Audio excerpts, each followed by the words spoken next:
Hello, everyone, and welcome to the 2024 Horse Heaven Roundup pre-show. I'm your host, Clay Noel, and I will be bringing you a lot of the action before the rodeo and during the rodeo from inside the arena. There is so much that is about to unfold over the next 5 days, and alongside me, you will also see Roger Mooney and JJ Harrison, both keeping the rodeo going over the next couple days. I'm so excited to be a part of the team and back this year and bringing you guys this pre-show. So what is the pre-show going to show you over the next couple days? We are going to recap the leaders every single night. I'm going to bring you a little bit of insight from the contestants that you are going to see up that night. Maybe a couple of the stock contractors, maybe some of the bullfighters. You'll get kind of into their mindset and see what makes them tick. And then also we're going to look at some of the contestants that you will see out each night. So let's get started into the format of this year's rodeo. Now, not every event is ran the exact same way. So in the steer wrestling, tie-down roping, and team roping, they will have 2 long rounds and then a short round on Saturday. So all of those events went yesterday in Monday's slack. And then in the rough stock events, so bulls, bareback riding, saddle bronc riding, and then the ladies events, barrels and breakaway, they just have 1 round and then the short round on Saturday as well. So since we have already wrapped up round 1 for a couple of the men's timed events, let's look at who the leaders are. In the steer wrestling, it was Caden Camp yesterday that came out with a time of 3.4 seconds. And then in the team roping, it was some names that you have, I'm sure, have heard many times before in the team roping world. Paul Eves and Eric Rogers came out and made a run of 4.9 seconds. And then in the tie-down roping, NFR Cowboy Marty Yates came out and ran a time of 7.4 seconds. So the round 1 for those events has already closed, but round 2 for, like I said, the bareback riding, the barrel racing, the breakaway roping, the bull riding, and the saddle bronc riding will commence tonight. So we have a lot more that is going to come out of the Lithia Arena here in Kennewick. Don't go away, because when we come back, I'm going to dive into 2 of the contestants that you're going to see out tonight in the saddle bronc riding. It's the best week of summer. The Benton Franklin Fair and Rodeo and your locally owned and operated Tire Factory and Michelin are proud to be sponsors of the Horse Heaven Roundup. Area farmers and ranchers know the Michelin tire experts at Tire Factory for Michelin tires for trucks, tractors, pivots, and more. So fairgoers, enjoy every minute. And when you need tires, service, or repair, Tire Factory is ready. Pasco, Richland, Moses Lake, and TireFactoryTC.com. Welcome back to the Horse Heaven Roundup pre-show. I have 2 contestants whose names have been infamous this year, both in college rodeo saddle bronc riding and in the permit standing saddle bronc riding. I've got Gus Galliard, who's currently leading the permit standings, and Ira Dickinson, who's sitting second. These 2 cowboys you will see up tonight. So while they're here, I wanted to pick their brains a little bit. First off, you guys are traveling together, and you have been traveling together for a couple years, but it's kind of cool because Gus won the college finals this year, and then Ira was second. So everywhere that they're going, it's kind of a first and second situation going on. So how did you guys traveling together come about? Oh, we both go to school at Tarleton State, and we were living right there together and going to the same rodeos, and we were like, shoot, we might as well jump in together. And Ira does all the entering, so we've been pretty dang busy since then. He hasn't let us have a weekend off since we started traveling together. So in 2 years, I think we've spent maybe 30 days apart from each other. So we're just, we're always around each other, and we're really good friends, so it just makes it a lot of fun. And you guys are about a 3-ish year age difference, right? So, Ira, do you ever give Gus, like, kind of any tips and tricks on how to do it when he has to enter, or anything for going down the road? No, he helps me out more so with the bronc ride than anything. I try to be his dad every once in a while, then he just harasses the hell out of me. So I can't really give him too much crap. Yeah, well, it's definitely a brotherhood bond that's built when you're going down the road, spending that many miles together. Ira, you college rodeoed before Tarleton State for OPSU, which is quite the bronc riding school. You college rodeoed under Robert Ettbauer. Is there any advice that Robert ever gave you that's really followed you now from college into your professional career? Yes, ma'am. He's always just really big on making sure we get a good spur out and a good start with these horses. And then on the mental side of it, having a short memory when things don't go the way you want to, not really riding the highs, always keeping a positive attitude. So.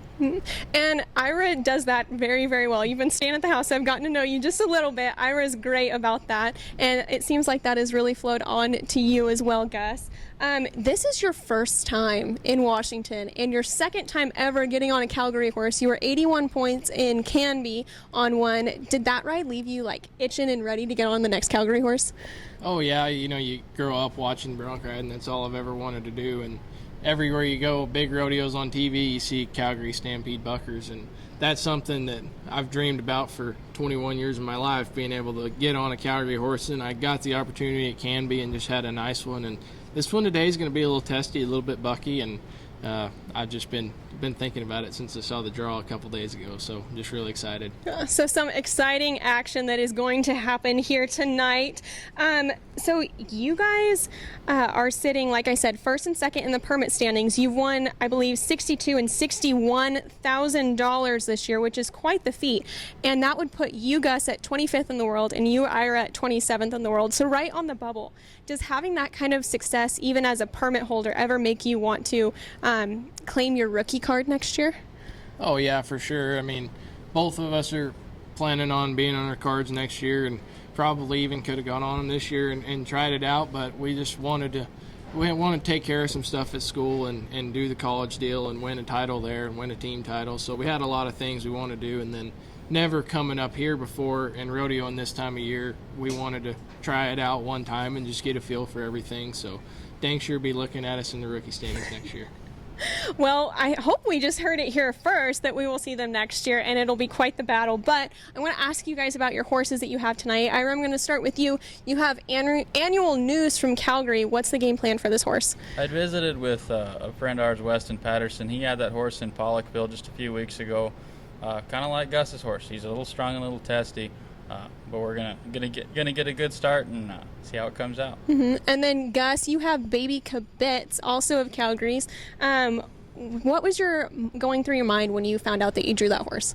Oh, that's a good horse. You know, it's not one of their very top ones, but he goes in the E-Penth Canadian Finals, and he's a little bit stronger, kind of a little bit harder to ride, and I seem to get along pretty good with ones like that. And anything that's big with a C Lazy S on it, big and good looking sucker, I'd like to try my hand at him, so I'm super excited.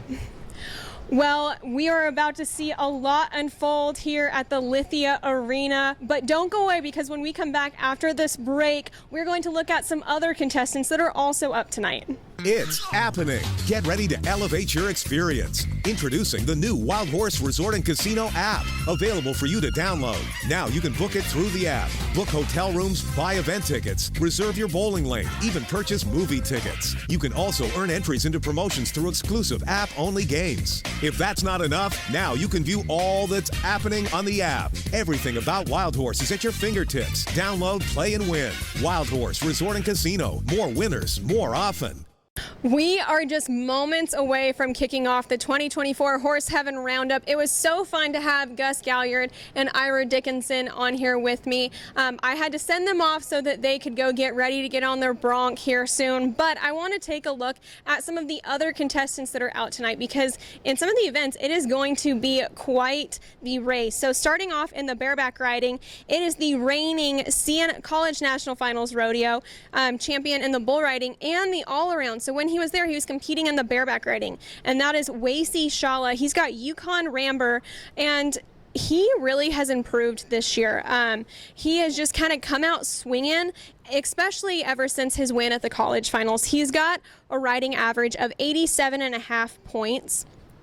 And then a riding percentage of 83 points in the bareback riding specifically. He's sitting 25th in the world in the bareback riding, and he's sitting 3rd in the bull riding world standings. Plus, he is leading the rookie race in the bull riding and in the all-around as well. So he has become quite the competitor. I think in the next few years, we're really going to see him go head-to-head when we see Mr. Stetson Wright come back for that all-around title.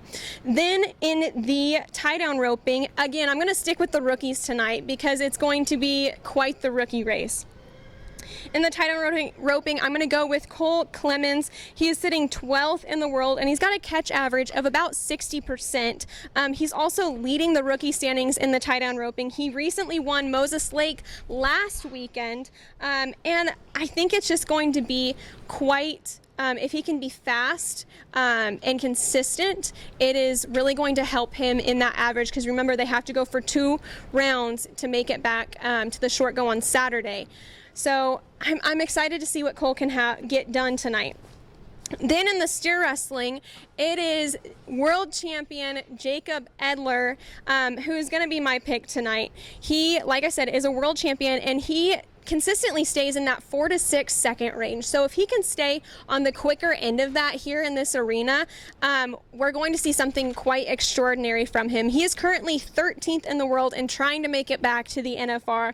He has a catch average of 68%, and his average run time is on the lower side. It's 9.6 seconds. But like I said, when he can come out and be consistent like he's been lately, he can be really fast.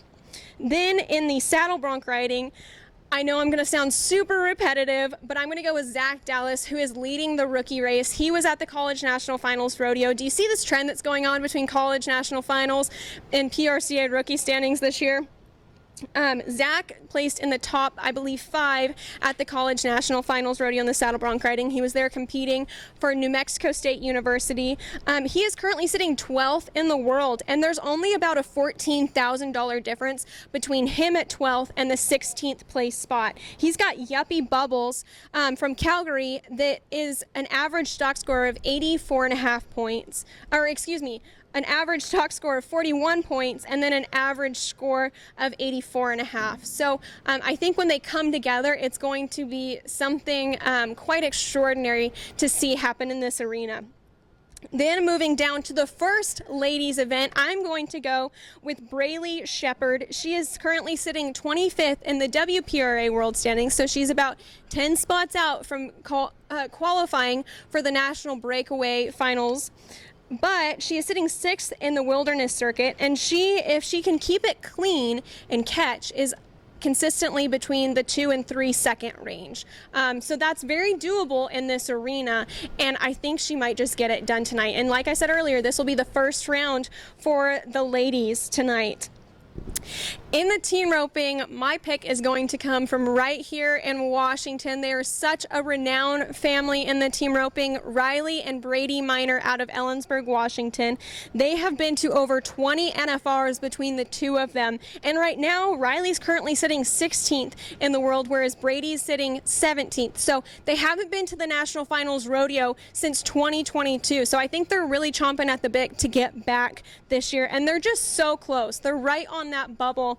And I think if they can come out here and be consistent, they will do that. And they've got a catch rate of about 58% and an average run time of 7.84 seconds. So again, like I said, if they can come out here and be smooth and do what they know how to do, it's going to be beautiful.